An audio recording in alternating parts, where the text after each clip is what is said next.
I'm here today because I am very passionate about amyloidosis, and I'm very passionate about getting out into the community that we serve at University of Chicago. And I want to be able to spread the word to help patients advocate for themselves to have the best outcome as quick as possible. And I think the more we educate, and knowledge is power, the more we put power into the patient's hands to be able to ask and talk to their family about this disease and talk to their providers about this disease, the better things will be for everyone. So amyloidosis is a group of diseases where proteins that are normally in our body misfold.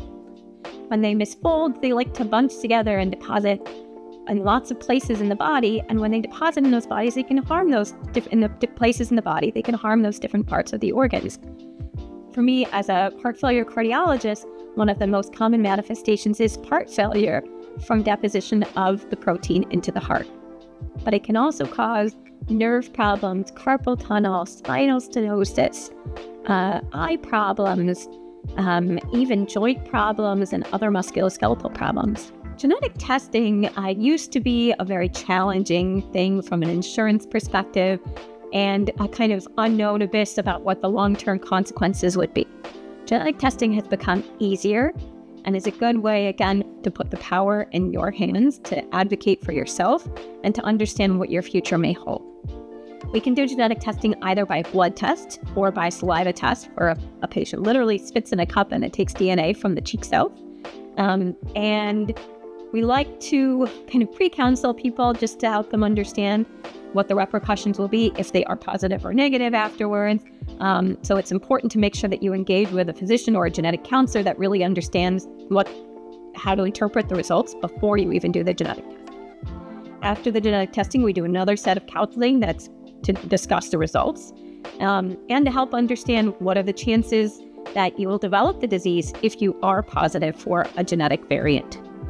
It is challenging on how to advise primary care physicians or other providers on how to identify amyloidosis. And that is one of the biggest challenges and then causes a lot of delays in diagnosis for patients with amyloidosis. And that's because amyloidosis can have a lot of different various manifestations. It can have nerve problems, eye problems, musculoskeletal problems, heart problems.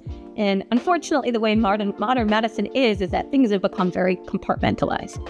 And, you have to see one person for your right nostril, one person for your left pinky, and there's not always one person that kind of puts those pieces of the puzzle together. So what we really tried to do is to get out to providers, cardiologists, neurologists, primary care physicians, everybody, to try and kind of tell them these are all the different multisystemic effects.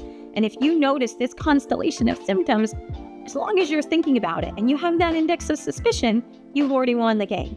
And once you think about it and you put those pieces together and you ask the question, and then you can call somebody who sees amyloidosis on a regular basis and say, hey, I have this patient that potentially has this. Can you help? And we're always open now. One can now live very well with this diagnosis because luckily in the last 5 to 10 years, we have come such a long way in terms of treatment. Prior to that, I would watch patients suffer. The good thing is, with all of the educational efforts that we're doing and industry is doing, that we are diagnosing people earlier.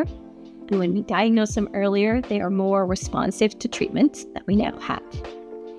Once you get on treatment and we catch you early, we can really mitigate a lot of the effects, the heart failure, the nerve problems that come from this disease, and allow people to live long, happy, healthy lives with their families. I think it's really important for the community to come to an educational program for 2 reasons. Number one, there is still a lack of knowledge in the medical community. And because of that lack of knowledge in the medical community, it puts a little more burden on you as the patient to advocate for yourself, to recognize some of these things and say, could this be something that I have? Similarly, things like genetic mutations that cause hereditary amyloidosis are just not well known yet in both the medical community and in the popular community. And as people become more and more educated, they can learn to recognize some of these signs and symptoms and again, advocate for themselves. If there was one thing that I could advise a patient to be proactive on, I would say it is preventative therapy. I think so many of us in the medical community included, often try to put off their preventative care till the last minute, until they have symptoms or until the symptoms have advanced.